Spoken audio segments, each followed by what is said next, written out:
Muy bien, en el día de hoy tenemos un excelente espacio de conocimiento, de aprendizaje, junto a la psicóloga Marcela Merino, que es docente de nuestro diplomado en psicoterapia infanto-juvenil.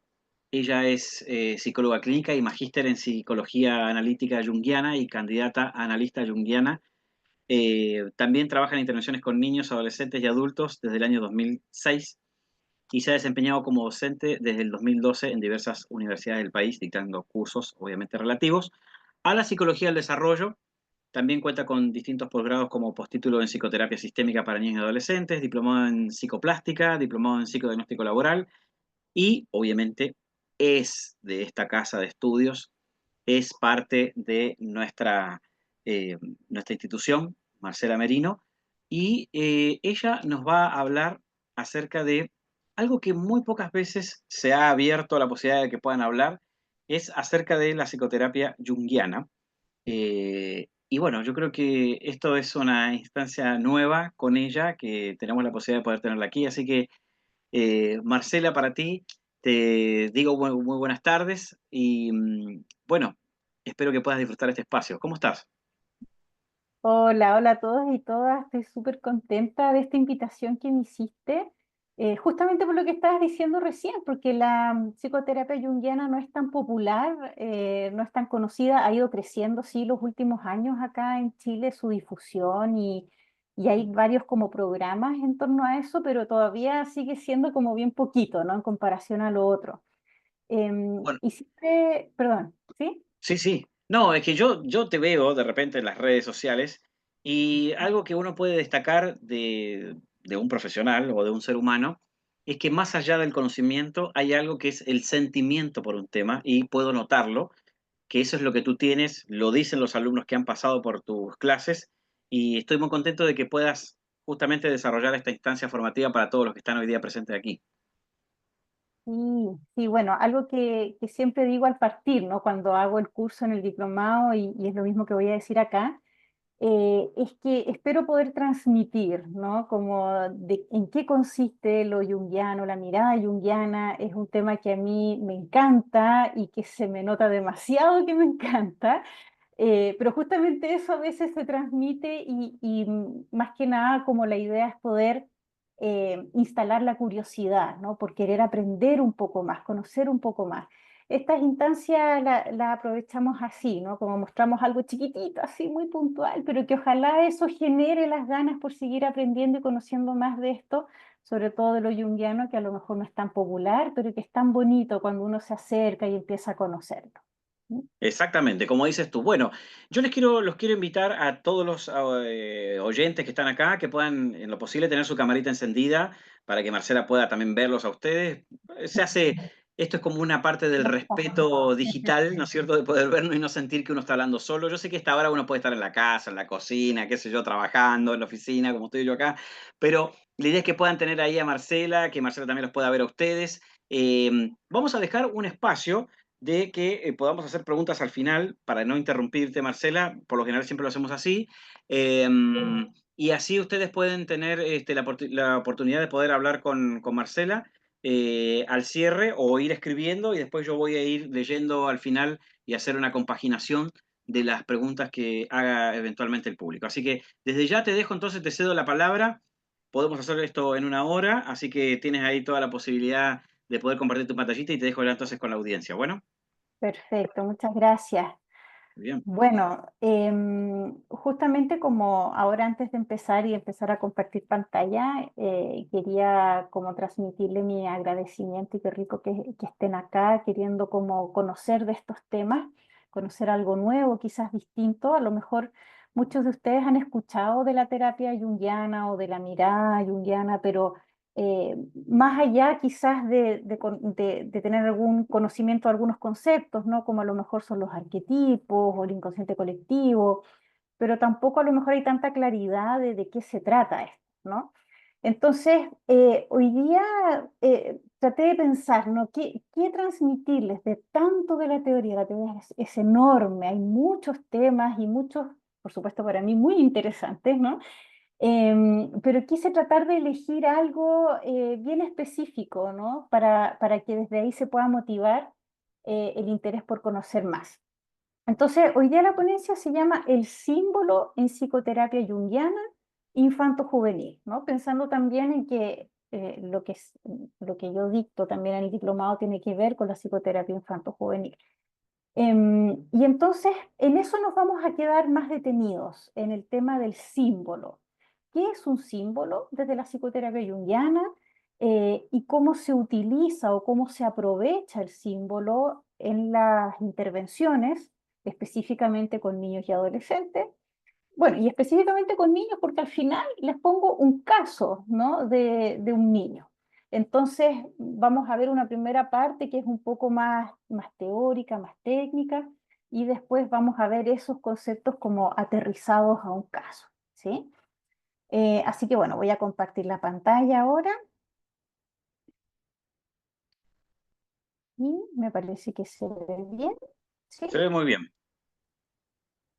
Ya, perfecto. Entonces, voy a tratar de hacer pequeñita hasta aquí. Ya, ahí sí. Entonces, el símbolo en psicoterapia junguiana.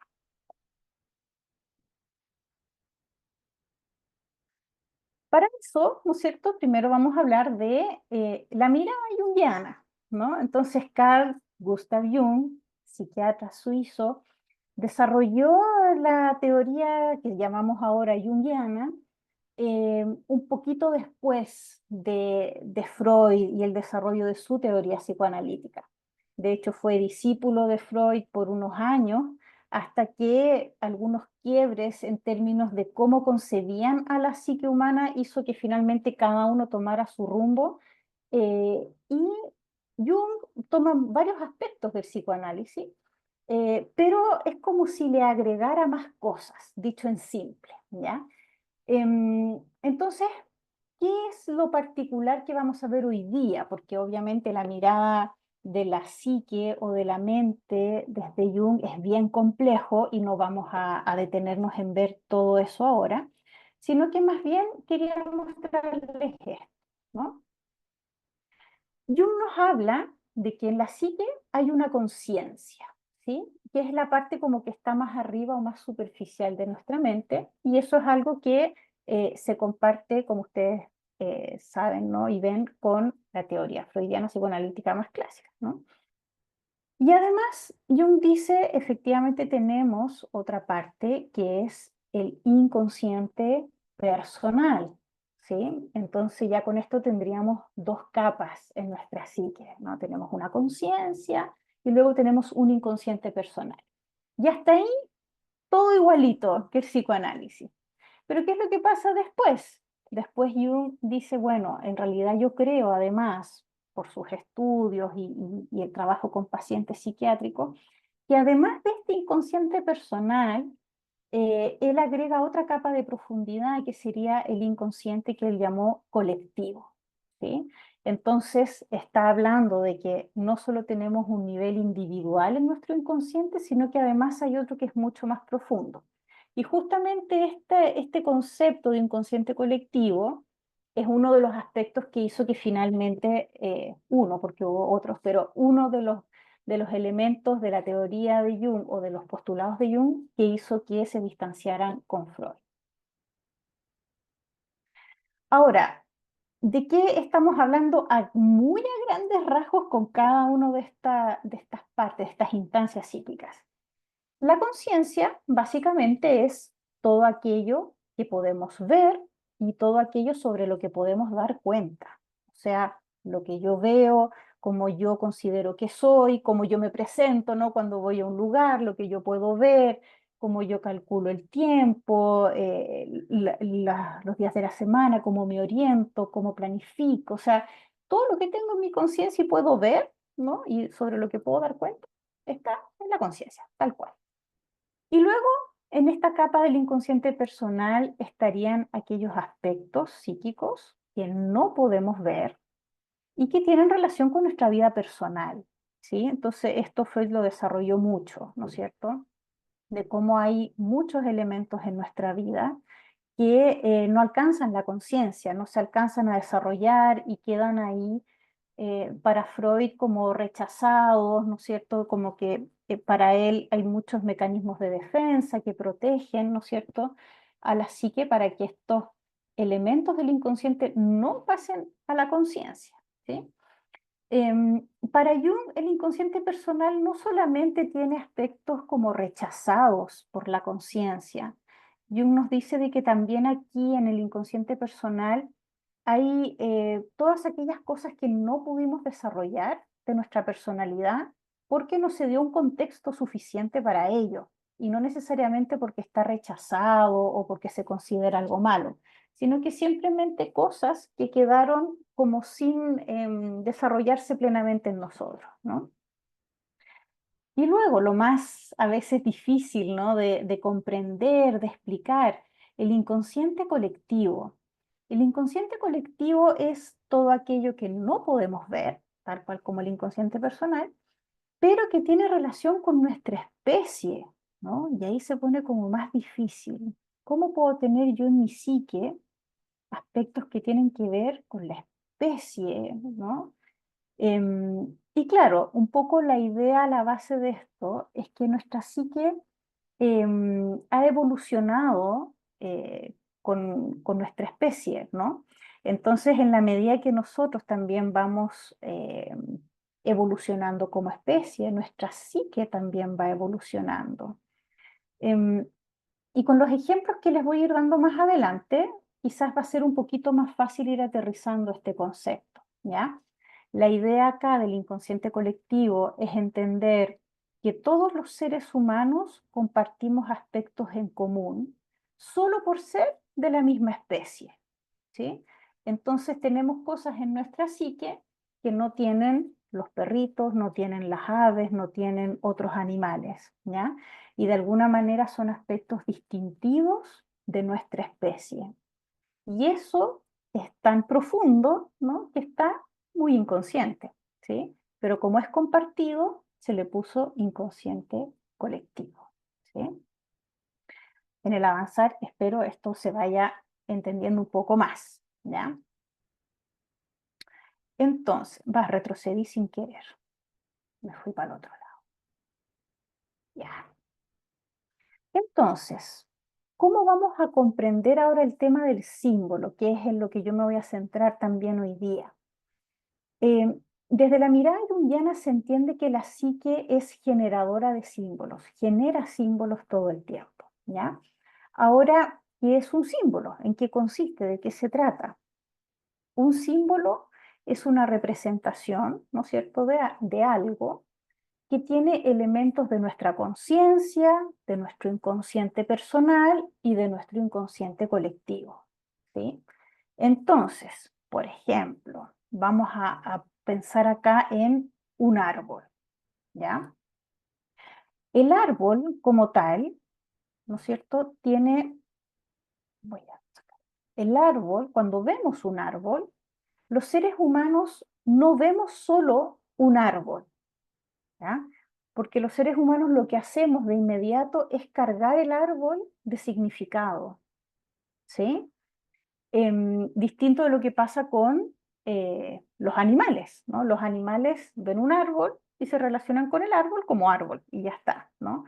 Pero nuestra psique de inmediato lo que hace es cargar el árbol de significados, en parte significados personales, pero también significados colectivos. Es decir, podemos pensar que el ser humano ha estado en contacto con los árboles desde hace miles de años. Y desde ahí el árbol ha sido cargando de significado con el pasar de los años, ¿no? Y de los cientos de años. Y esos significados son colectivos. Como especie, cuando vemos un árbol, le vamos cargando un significado particular. Pero además, cada uno como persona única, ¿no?, le agrega además a esos significados colectivos, significados personales, ¿no?, que tienen que ver con la propia historia, con mis propias experiencias, por ejemplo, en este caso, con un árbol, ¿no?, y a qué lo asocio yo. ¿Mm? Y bueno, además tiene el símbolo del árbol, tiene elementos de la conciencia, porque nuestra conciencia reconoce un árbol y sabe cómo es la forma de un árbol, ¿no? Entonces, así el árbol tiene elementos de la conciencia, del inconsciente personal, que son nuestras experiencias individuales con los árboles, pero también de la especie, cómo se ha relacionado la especie humana con los árboles, ¿sí? Desde que el humano es humano. Lo mismo si pensamos, por ejemplo, en la palabra mamá, ¿no? La palabra mamá, la madre, la imagen de mamá, está cargada de significados, que no solo son significados personales, es decir, tenemos por un lado a la mamá, ¿no es cierto?, como símbolo, que tiene significados colectivos, ¿sí? Desde lo colectivo hay una comprensión de cómo es una mamá, ¿ya? Pero además también cada uno tiene su propia experiencia personal con la imagen de mamá, ¿no? Por lo tanto, en conjunto más la conciencia, ¿no? Vamos dándole un significado a una imagen o un símbolo, ¿sí? Y aquí vamos a ver un ejemplo como más concreto, ¿sí? Entonces, supongamos acá de que aparece el símbolo de la barba, ¿no? Supongamos que alguien soñó con algo relativo a la barba. Entonces, cuando queremos explorar qué significará ese símbolo en este sueño con la persona, lo primero que hacemos es preguntarle, ¿no? Bueno, ¿a qué asocias tú la barba? Y la primera respuesta que va a dar tiene que ver con su conciencia, ¿no? Va a dar una respuesta de la conciencia más rápida, ¿no? Una asociación que la persona puede hacer rápidamente y puede decir, acá en este ejemplo yo les puse, bueno, que la persona dice es desagradable, la barba es incómoda, no me gusta, por ejemplo. Esa es una asociación rápida que la persona puede hacer desde su conciencia. Pero si queremos explorar un poco más este símbolo, ¿no? Vamos a indagar más como terapeutas, ¿no? Y podemos como promover que la persona reflexione un poco más allá, no que se quede solamente con la respuesta rápida de la conciencia, sino que empiecen a aparecer algunos elementos más inconscientes. Entonces uno puede decirle, bueno, a ver, piensa un poco más en la barba, a ver si te trae algunos recuerdos, qué otras asociaciones se te ocurren, o como tratar de ir empujando un poco más la reflexión, ¿sí? También a veces uno puede preguntar como, bueno, imagínate que yo no sé qué es la barba, explícamela desde cero, a ver qué se te ocurre. Y empieza a tratar de buscar palabras nuevas para poder describir la barba que no sean solo esta descripción inicial. Entonces, en este ejemplo, desde el inconsciente personal, la persona dice, mi papá la usaba, él me daba miedo, siempre me escondía de él, ¿ya?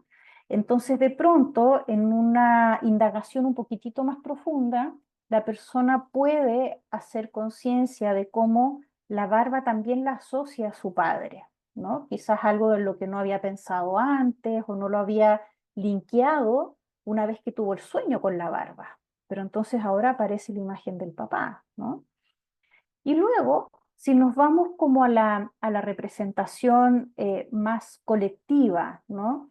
Si vamos a buscar qué ha simbolizado la barba a lo largo de miles de años de evolución de la especie humana, vamos a encontrar elementos como que la barba representa virilidad, autoridad, sabiduría, poder, coraje. Son algunas asociaciones que aparecen cada vez que buscamos el significado que ha tenido la barba a lo largo de la evolución, ¿no? Humana. Entonces, con toda esta cosa junta, ¿no? ¿Qué tenemos? Tenemos que, en este caso, por ejemplo, un símbolo colectivo de autoridad, de sabiduría, queda cargado de negatividad. ¿Por qué? Porque eso va de acuerdo a las experiencias personales que tuvo el paciente con su padre, por ejemplo, ¿no? Entonces tenemos un símbolo colectivo que representa aspectos de sabiduría, autoridad, poder, coraje, Pero esa dimensión queda cargada con aspectos negativos porque la experiencia con el padre fue negativa y el padre lo asocia a la barba también del sueño, ¿no? Entonces, así es como se van integrando los distintos elementos para comprender un símbolo. Entonces, si bien la barba es algo que, de lo cual todos podemos dar cuenta, todos podemos decir más o menos qué es la barba, ¿no?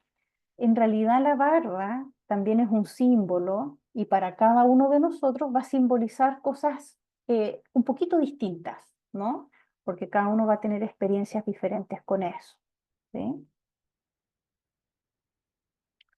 Entonces, un árbol no es solo un árbol, es más que un árbol porque está cargado de significado. La mamá no es solo la mamá y una barba no es solo una barba, ¿ya? Una vez que entramos en el lenguaje simbólico, nos vamos dando cuenta que las cosas concretas existen, por supuesto, nos relacionamos con ellas, pero la mente, la psique humana, simboliza todo aquello con lo que se relaciona, ¿sí? Es imposible que no simbolice, es parte de nuestra evolución humana el simbolizar, ¿sí? Em, Entonces, ¿qué importancia tiene el símbolo? Imagínense que nuestra psique anda por ahí simbolizándolo todo, ¿no? Y esto es importante porque el símbolo expresa cómo vemos el mundo, expresa cómo interpretamos nuestro mundo. Y el símbolo aparece en todas partes, aparece en sueños, que es como la cosa más fácil, ¿no?, de identificar, pero también aparece en nuestros gustos, aparece en nuestras pasiones, qué me apasiona, aparece en las cosas que rechazamos, ¿no? Y en todo ámbito de cosas de nuestra vida. ¿Por qué nos apasionamos por cierta música? ¿Por qué nos apasionamos por algunas películas o por algunas personas? Y por otro lado, ¿por qué rechazamos de guata tantas otras cosas? ¿Por qué rechazamos cierta música, cierto arte, ciertas personas, ciertas situaciones, ¿no?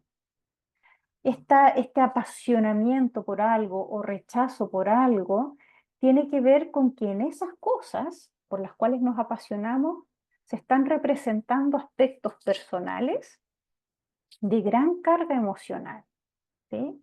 Entonces, si yo me apasiono por una película o por una música, por una banda, esa banda o esa película está representando aspectos míos, ¿no? Que en el fondo están puestos ahí afuera, ¿no? Como en un símbolo. Y en la medida que yo trabajo y trato de hacer consciente qué es lo que me está moviendo este símbolo, yo puedo hacer consciente aspectos de mí misma, ¿no? Y puedo estar más clara y más consciente, por ejemplo, de las decisiones que tomo, de las acciones que hago, ¿sí? La idea es que el símbolo nos ayuda a conocernos más porque nos conecta con nuestro inconsciente. Y desde ahí es que para muchas personas es crucial, ¿no es cierto?, conocer sus símbolos para tomar decisiones. Incluso esto se usa como en el lenguaje popular, ¿no? Cuando uno dice, ay, no sé qué hacer, voy a consultarlo con la almohada, ¿ya? Esa es como una forma de decir, claro, necesito dormir, ¿no? Y después de dormir, después de soñar, después de simbolizar, yo puedo procesar quizás algo, hacer consciente algo que no había visto y después de soñar toma decisiones, ¿no? Para muchas personas conectadas con su mundo simbólico, por ejemplo, los sueños se vuelven una vía muy importante para conocerse más a sí mismos y justamente para tomar decisiones más honestas con ellos mismos. No tomar decisiones en función de la cultura o lo que dice la familia o lo que los demás me recomiendan. No, tomar decisiones que tienen sentido conmigo, ¿ya? Pero si no sé bien qué me pasa internamente, voy a tomar muchas decisiones en función de lo que otros me digan. Y ahí es donde finalmente tenemos a veces personas que viven una vida muy guiada por las expectativas de afuera o por la cultura, ¿no? Y muchas personas llegan a terapia en la mitad de la vida, ¿no?, en la Edad Media, eh, con una crisis importante porque se dan cuenta que han tomado decisiones que no les satisfacen. ¿no?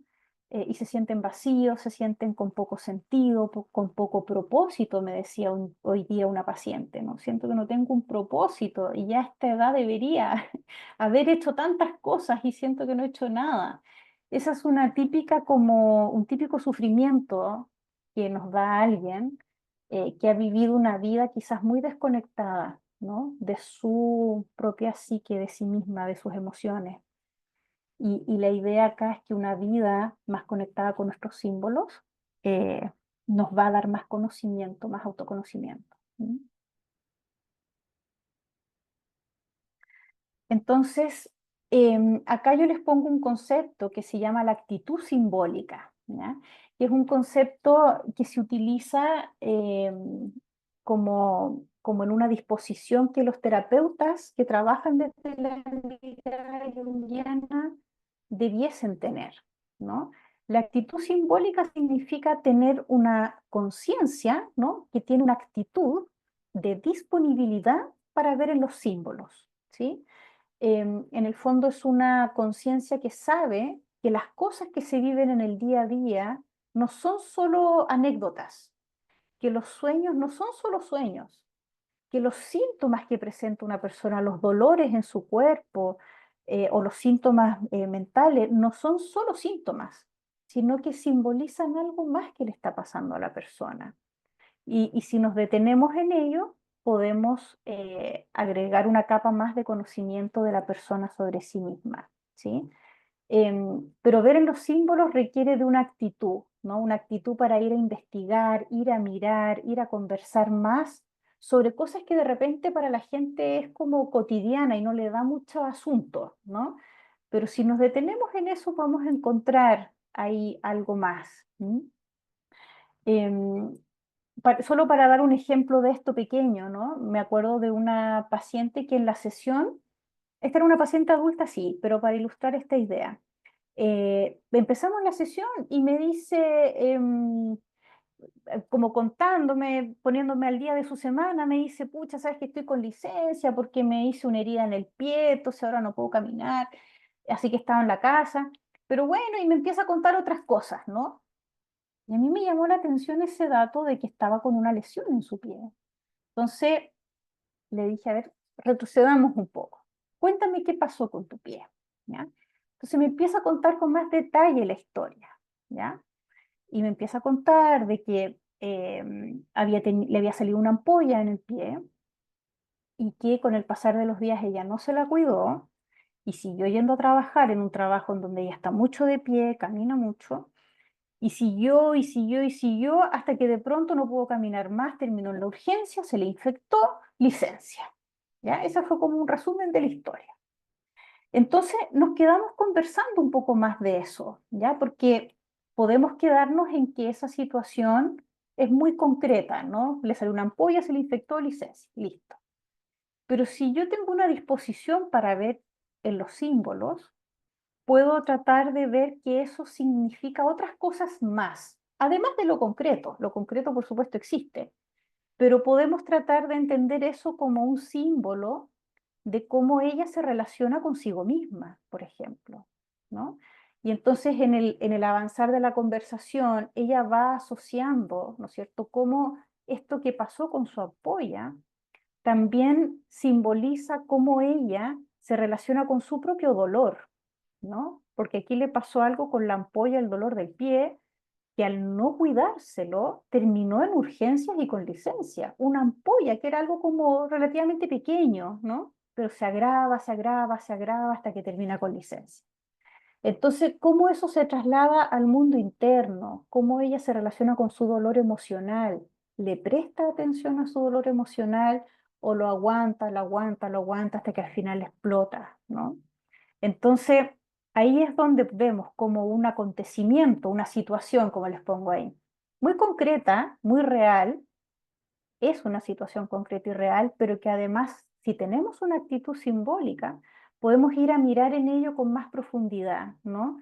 Y entonces ella con eso logró como una comprensión súper clarita de lo que le pasaba, ¿no? En términos emocionales, porque en su pie está simbolizado, ¿no? Algo que le pasa internamente, que no tiene forma, ¿no es cierto?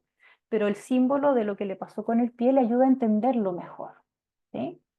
No sé si se va entendiendo. Sí, hágame dedito para arriba. ¿Se va entendiendo? Sí. Ya, gracias. Ya, vamos a adelantar para alcanzar a ver todo. Ya. Ahora, ¿qué hacemos con los símbolos? ¿No? Ahora vamos a hablar ya del trabajo psicoterapéutico. Entonces, se puede trabajar con los símbolos en niños, niñas, adolescentes y adultos, adultas, ¿ya? Pero se trabaja con matices un poquito distintos. Con adolescentes y adultos, adultas, al haber pensamiento abstracto, podemos hacer análisis como más profundos y más directos sobre el significado de ciertos símbolos, ¿ya? Como por ejemplo, em, un adulto, un adolescente puede decir, soñé con un caballo negro, ya, y me puede contar la historia del caballo, qué sé yo, y podemos decir, bueno, tratemos de entender este símbolo del caballo negro, ¿no? Buscamos significados personales, colectivos asociados a ese caballo negro, y luego, gracias a ese trabajo, ¿no? De tratar de ver los significados del símbolo, la persona hace sentido de por qué soñó con ese caballo en ese momento de su vida, que eso es lo interesante, ¿no? Porque el caballo negro puede traer muchos elementos, pero ¿cómo lo relaciono a mi vida ahora? ¿Por qué soñé con esto? ¿No? Reflexiona sobre qué dice el sueño respecto de sí mismo. ¿Qué me está diciendo este sueño de mi situación actual? ¿Ya? Eso es una forma de trabajar con símbolos que solo podemos hacer con adolescentes y adultos porque requiere una abstracción muy grande, ¿ya? Que en el fondo tenemos el símbolo, tratamos de entenderlo y luego asociarlo a mi vida, ¿no? Requiere como de un análisis que es más exigente, ¿sí? Em, con los niños se trabaja a nivel de símbolo, pero sin llegar a analizarlo de esa manera, ¿ya? Entonces, ¿cómo lo hacemos? Se brinda un espacio en la consulta para la expresión de símbolos, donde el niño o la niña tiene la oportunidad de expresar estos símbolos, de dibujarlos, de construirlos, ¿no? Aquí hay una caja de arena en donde el niño quiso utilizar las piezas del Jenga, ¿no? Para construir en la caja de arena. Un espacio para construirlos, para pintarlos, para jugar con estos símbolos. Y de esa manera los va elaborando a través del juego, ¿ya?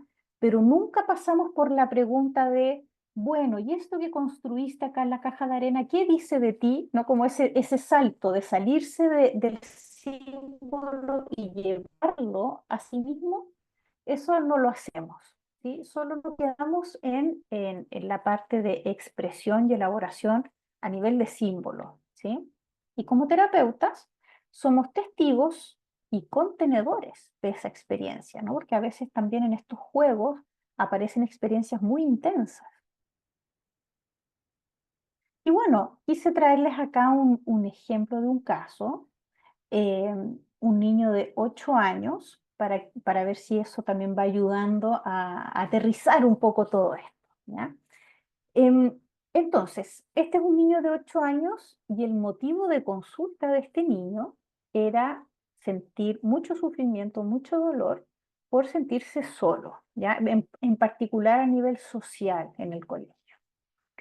El motivo de consulta del papá y la mamá tenía que ver con agresividad que se estaba manifestando en el colegio, como mucha torpeza, además un niño muy grande para su edad, entonces como que quería acercarse a un compañero y en vez de acercarse suavemente lo pasaba a empujar, entonces tenía un estigma muy grande, estaba muy estigmatizado como agresivo en el colegio. Entonces, ¿qué se observaba en él? Altos niveles de desregulación, bajo reconocimiento emocional, baja capacidad reflexiva y muchas, por lo tanto, dificultad en sus interacciones, ¿no? Como esta desregulación aparecía en sus interacciones y aparecía como también a veces de forma más agresiva por la desregulación, ¿no? Acá les puse uno de los dibujos que hizo él, en donde aparece un dragón, ¿no? y es como también acá una representación, ¿no? De esta agresividad que estaba dentro de él. Y acá no se alcanza a ver completa, pero había una persona tirándole una flecha, ¿no? Al dragón, como tratando de combatirlo de alguna manera. Esto es cuando recién comenzamos, estos son como el dibujo que aparece. También que se ve como harto conflicto interno, como justamente por no reconocer bien sus emociones y no saber cómo expresarlas, es que aparecía mucha desorganización, ¿no? Y eso le generaba conflicto. Él quería mucho tener amistades, quería pasarlo bien, básicamente, y tener amigos, pero había tantas emociones como desordenadas, decimos, ¿no? Que para él era muy difícil poder canalizarle y poder adaptarse a distintas situaciones, ¿no?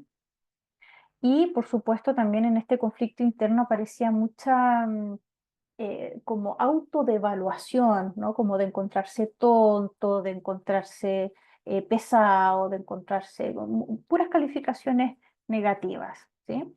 Entonces, algo importante con él fue brindar un espacio en donde él pudiera empezar a organizarse, ¿sí? A organizar su mundo interno.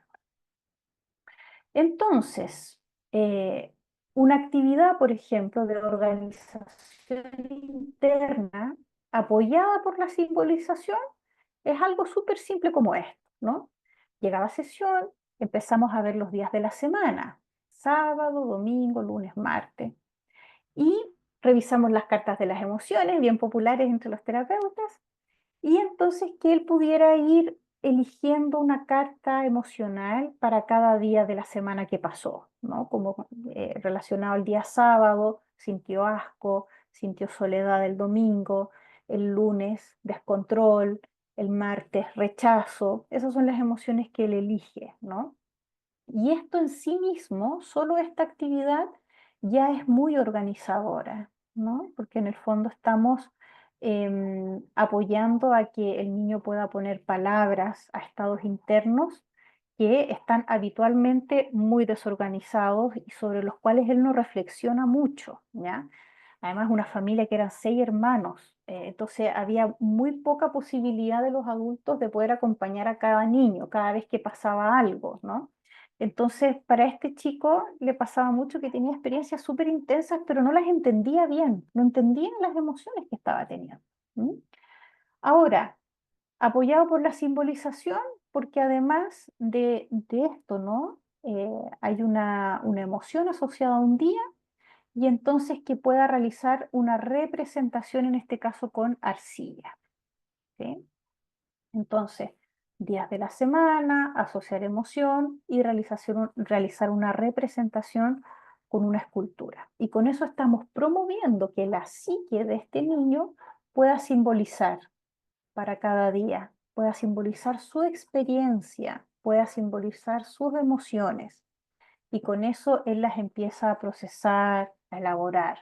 No quedan en este lugar como de pasaron cosas y no sé qué pasó, solo sé que lo pasé mal, ¿no? Que es cuando hay mucha desorganización, sino que ya puede aterrizar y decir, sí, me sentí solo, y esta escultura representa como ese día y esa emoción. ¿M? Entonces así de a poquito se va organizando mejor la psique, porque se van organizando las experiencias. Otro ejemplo acá.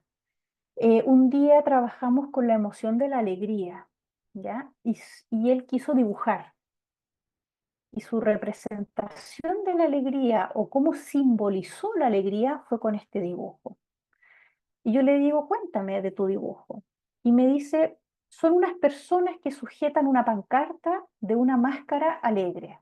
Si ustedes se fijan acá abajo, hay como puras personitas de palito, ¿sí? Acá abajo, puras personas de palito.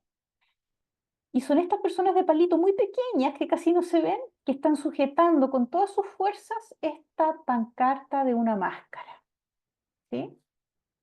Entonces estamos hablando de la alegría, ¿no? Y me dice, son personas que sujetan una pancarta de una máscara alegre. Son muchas personas chiquititas. están cansadas de sostenerla, ¿no?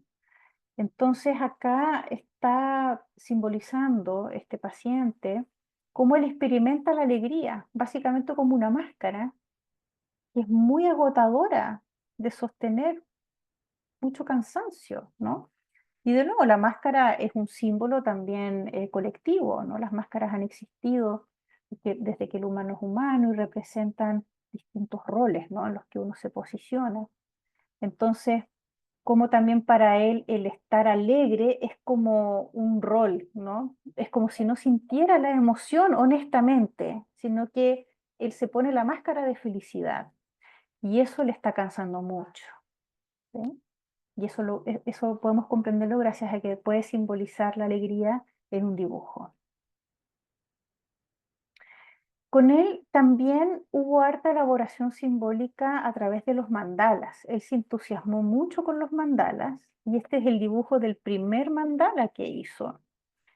Em, Acá vemos un mundo interno más desorganizado, pintado con exceso de fuerza, ¿no? Que acá él está, o sea, es una cada vez que él pintaba en esta parte se rompía la punta de los lápices, así de fuerte estaba, se rompía la punta y le volvía a sacar punta y volvía a rayar, se le rompía la punta, le sacaba punta, me dejó los lápices así chiquititos, en una sola sesión, ¿ya? Y ahí vemos también este esfuerzo, ¿no? Como mucho esfuerzo, mucho agotamiento, ¿no? Exceso de fuerza y mucha desorganización. Ustedes ven cómo el mandala incluso pierde un poco su forma, ¿no? No alcanza a terminarlo, hace unas rayas sin sentido en el medio. Entonces, esto es como partimos, ¿no? Y el mandala, como colectivamente hablando, es un símbolo de la totalidad de la psique, ¿no? Por eso es que se utiliza mucho también el mandala y el pintar mandalas como una herramienta de meditación activa, ¿no? Y es bien bonito el trabajo con mandalas con niños, niñas y adolescentes. Y esta es una representación de su psique, ¿no? En ese momento. Y luego, ya más avanzado el proceso, tenemos este mandala, ¿no? Donde si bien vemos, ¿no? Que es un mandala que igual tiene muchas cosas, está con harta raya, harto elemento, sí podemos ver que avanzado el proceso hay más organización que antes, hay más vida, hay más colores, hay más formas que son distinguibles en comparación al otro. Y sí, además, al verlo a él hacer su mandala, se podía ver que él estaba disfrutando, ya que él lo estaba pasando bien y no se agotó, no exterminó los lápices sacándole punta eternamente, sino que logró hacerlo de forma tranquila, se tomó varias sesiones en hacerlo, lo hizo como con harto cariño, ¿no? Con harta dedicación. Entonces aquí vemos cómo a través de la expresión simbólica él pudo ir organizándose un poco mejor, ¿sí? Y acá, bueno, después de este mandala siguió el proceso, ¿no? Este no es un mandala como del alta todavía, pero después nos siguió haciendo mandalas, pero me pareció interesante mostrar un primer mandala y un mandala como de la mitad del proceso más o menos, ¿no? Entonces, bueno, yo hasta acá tenía preparada la presentación, no quería llenarlos de tanta información y que se me agotaran y que se aburrieran, pero quería mostrarles este pequeño extracto de cómo podemos trabajar simbólicamente con niños y cómo el símbolo también es una herramienta que podemos traer para nosotros mismos, incluso, ¿no? En nuestro día a día. Quienes empezamos a practicar esto de mirar en lo simbólico, empezamos a practicarlo en nuestra vida primero, ¿no? Más que con los pacientes, como con nosotros mismos. Y después podemos empezar también a aplicarlo con nuestros pacientes, ¿no? Y es una oportunidad. Los símbolos son una ventanita a nuestro mundo interno y están ahí, son una oportunidad que tenemos de conocernos mejor a nosotros mismos. Así que bien, eso es lo que tenía preparado para ustedes. Muchas gracias.